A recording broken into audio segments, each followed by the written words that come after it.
사무엘기하 1장. 사울이 죽은 뒤에 다윗이 아말렉을 치고 시글락으로 돌아와서 이틀을 지냈다. 사흘째 되던 날 한 젊은 사람이 사울의 진에서 왔다. 그는 옷을 찢고 머리에 흙을 뒤집어 써서 애도의 표시를 하고 있었다. 그가 다윗에게 와서 땅에 엎드려서 절을 하니 다윗이 그에게 물었다. 너는 어디에서 왔느냐? 그가 다윗에게 대답하였다.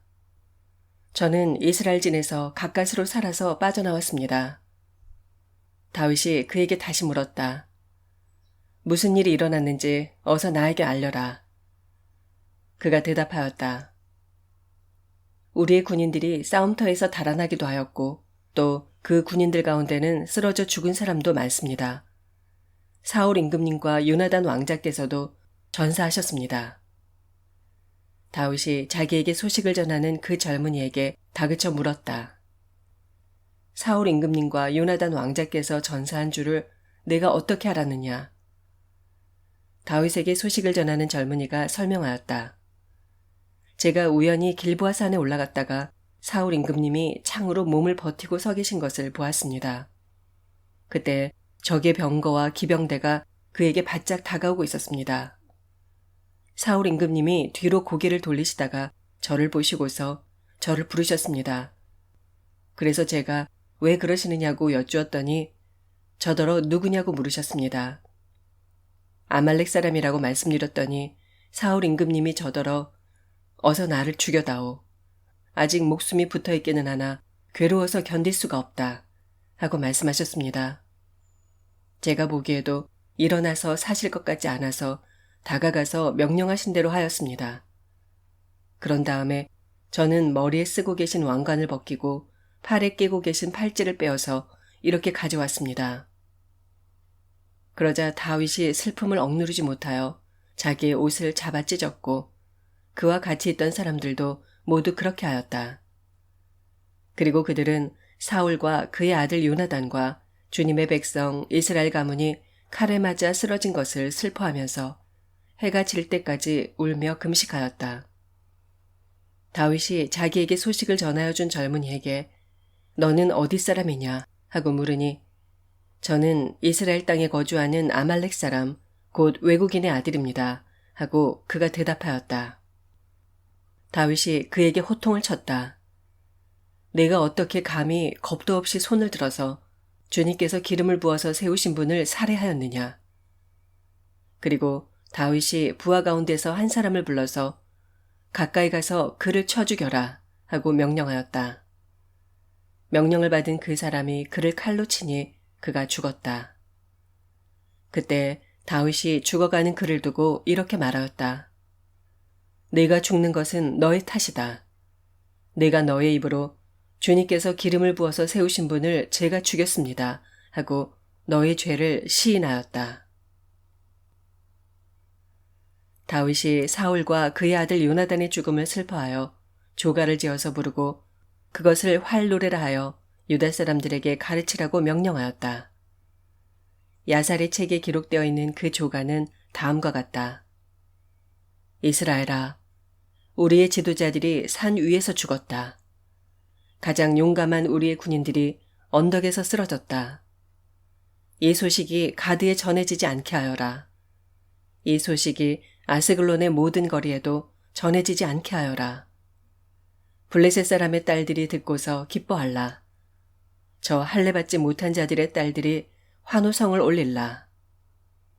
길보아의 산들아, 너희 위에는 이제부터 이슬이 내리지 아니하고 비도 내리지 아니할 것이다. 밭에서는 재물에 쓸 곡식도 거둘 수 없을 것이다. 길보아의 산에서 용사들의 방패가 치욕을 당하였고 사울의 방패가 녹슨 채로 버려졌기 때문이다. 원수들을 치고 적들을 무찌를 때 요나단의 활이 빗나간 일이 없고 사울의 칼이 허공을 친 적이 없다. 사울과 요나단은 살아있을 때에도 그렇게 서로 사랑하며 다정하더니 죽을 때에도 서로 떨어지지 않았구나. 독수리보다도 더 재빠르고 사자보다도 더 힘이 세더니. 이스라엘의 딸들아, 너희에게 울긋불긋 화려한 옷을 입혀주고 너희의 옷에 금장식을 달아주던 사울을 애도하며 울어라. 아, 용사들이 전쟁에서 쓰러져 죽었구나. 요나단, 어쩌다가 산 위에서 죽었는가. 나의 형 요나단, 형 생각에 나의 마음이 아프오. 형이 나를 그렇게도 아껴주더니 나를 끔찍이 아껴주던 형의 사랑은 여인의 사랑보다도 더 진한 것이었소. 어쩌다가 두 용사가 엎드러졌으며 무기들이 버려져서 쓸모없이 되었는가. 고린도전서 12장. 형제자매 여러분, 신령한 은사들에 대하여 여러분이 모르고 지내기를 나는 바라지 않습니다. 알다시피 여러분이 이방 사람일 때에는 여러분은 이리저리 끄는 대로 말 못하는 우상에게로 끌려다녔습니다. 그러므로 나는 여러분에게 알려드립니다. 하나님의 영으로 말하는 사람은 아무도 예수는 저주를 받아라 하고 말할 수 없고, 또 성령을 힘입지 않고서는 아무도 예수는 주님이시다 하고 말할 수 없습니다. 은사는 여러 가지지만 그것을 주시는 분은 같은 성령이십니다. 섬기는 일은 여러 가지지만 섬김을 받으시는 분은 같은 주님이십니다. 일의 성과는 여러 가지지만 모든 사람에게서 모든 일을 하시는 분은 같은 하나님이십니다. 각 사람에게 성령을 나타내 주시는 것은 공동 이익을 위한 것입니다. 어떤 사람에게는 성령을 통하여 지혜의 말씀을 주시고 어떤 사람에게는 같은 성령을 따라 지식의 말씀을 주십니다. 어떤 사람에게는 같은 성령으로 믿음을 주시고 어떤 사람에게는 같은 성령으로 병 고치는 은사를 주십니다. 어떤 사람에게는 기적을 행하는 능력을 주시고 어떤 사람에게는 예언하는 은사를 주시고 어떤 사람에게는 영을 분별하는 은사를 주십니다. 어떤 사람에게는 여러 가지 방언을 말하는 은사를 주시고 어떤 사람에게는 그 방언을 통역하는 은사를 주십니다. 이 모든 일은 한 분이신 같은 성령이 하시며 그는 원하시는 대로 각 사람에게 은사를 나누어 주십니다. 몸은 하나이지만 많은 지체가 있고 몸의 지체는 많지만 그들이 모두 한 몸이듯이 그리스도도 그러하십니다. 우리는 유대 사람이든지 그리스 사람이든지 종이든지 자유인이든지 모두 한 성령으로 세례를 받아서 한 몸이 되었고 또 모두 한 성령을 마시게 되었습니다. 몸은 하나의 지체로 되어 있는 것이 아니라 여러 지체로 되어 있습니다. 발이 말하기를 나는 손이 아니니까 몸에 속한 것이 아니다 한다고 해서 발이 몸에 속하지 않은 것이 아닙니다. 또 귀가 말하기를 나는 눈이 아니니까 몸에 속한 것이 아니다 한다고 해서 귀가 몸에 속하지 않은 것이 아닙니다. 온몸이 다 눈이라면 어떻게 듣겠습니까? 또 온몸이 다 귀라면 어떻게 냄새를 맡겠습니까? 그런데 실은 하나님께서는 원하시는 대로 우리 몸에다가 각각 다른 여러 지체를 두셨습니다. 전체가 하나의 지체로 되어 있다고 하면 몸은 어디에 있습니까? 그런데 실은 지체는 여럿이지만 몸은 하나입니다.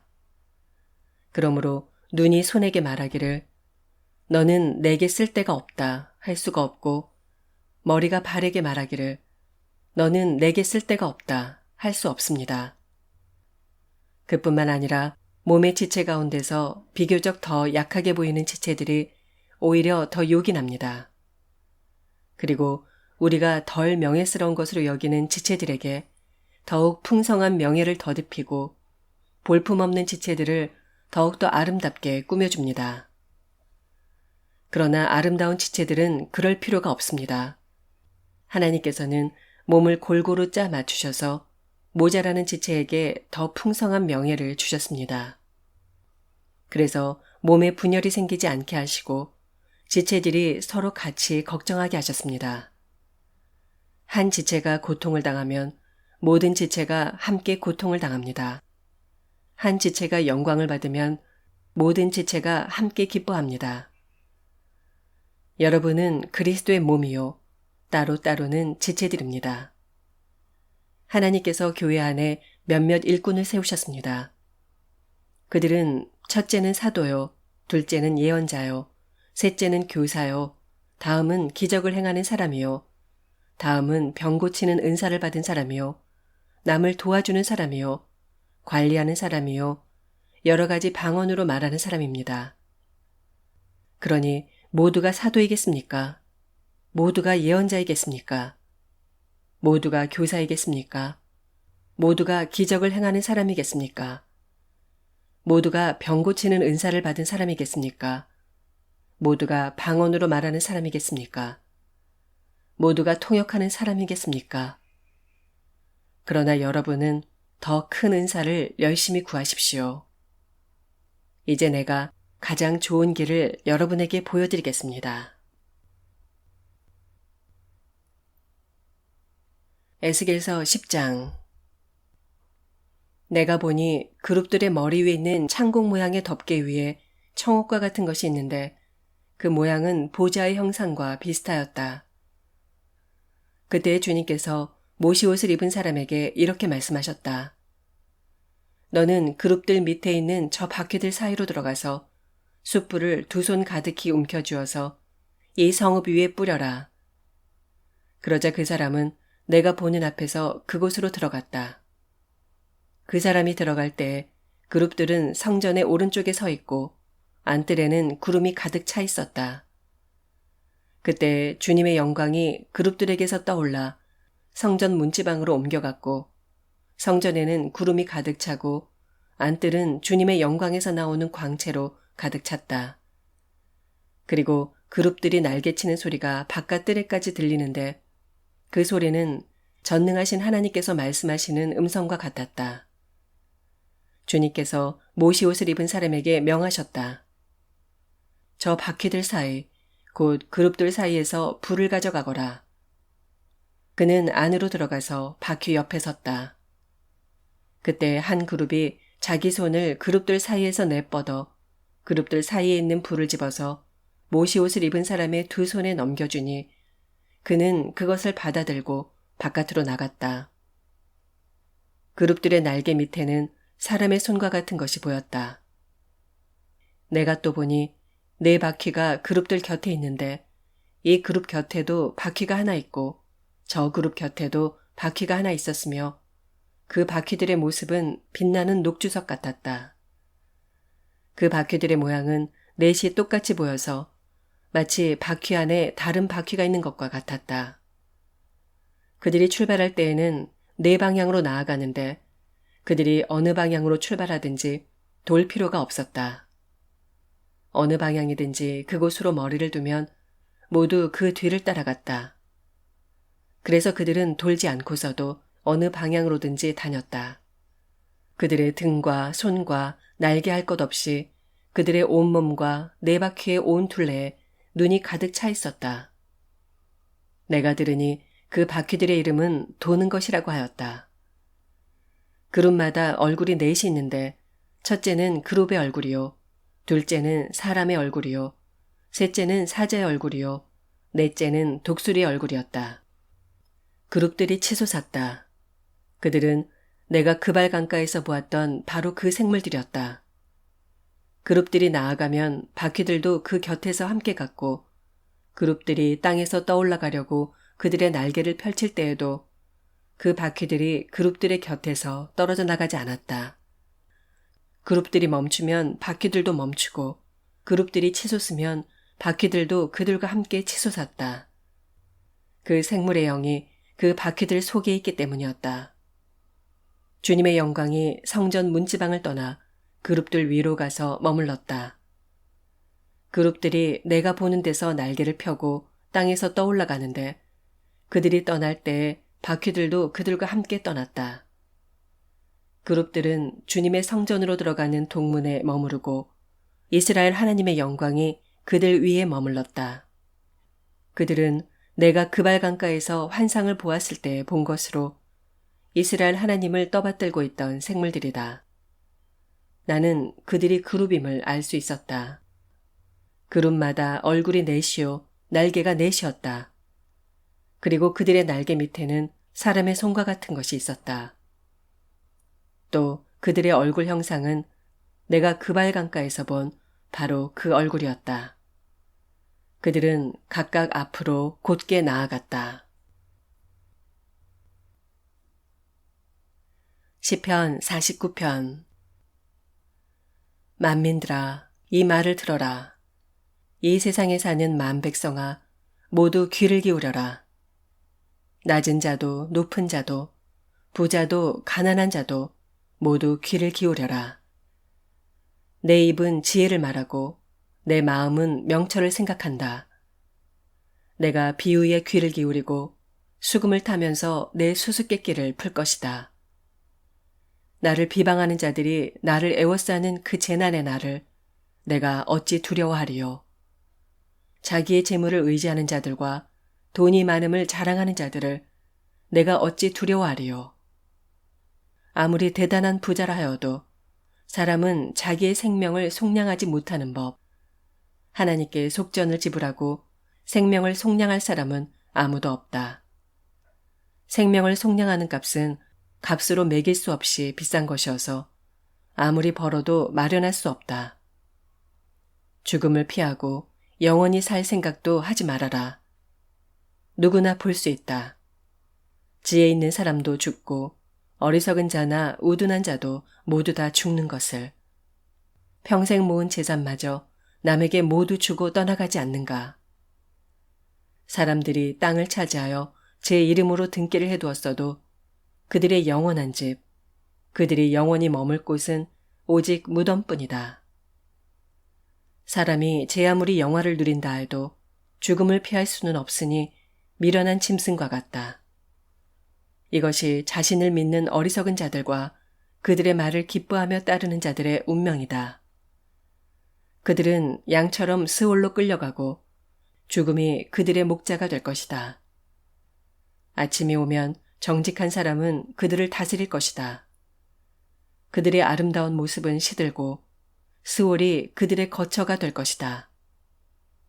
그러나 하나님은 분명히 내 목숨을 건져주시며 스올의 세력에서 나를 건져주실 것이다. 셀라. 어떤 사람이 부자가 되더라도 그 집의 재산이 늘어나더라도 너는 스스로 초라해지지 말아라. 그도 죽을 때에는 아무것도 가지고 가지 못하며 그의 재산이 그를 따라 내려가지 못한다. 비록 사람이 이 세상에서 흡족하게 살고 성공하여 칭송을 받는다 하여도 그도 마침내 자기 주상에게로 돌아가고 만다. 영원히 빛이 없는 세상으로 돌아가고 만다. 사람이 제 아무리 위대하다 해도 죽음을 피할 수는 없으니 미련한 짐승과 같다. 아멘.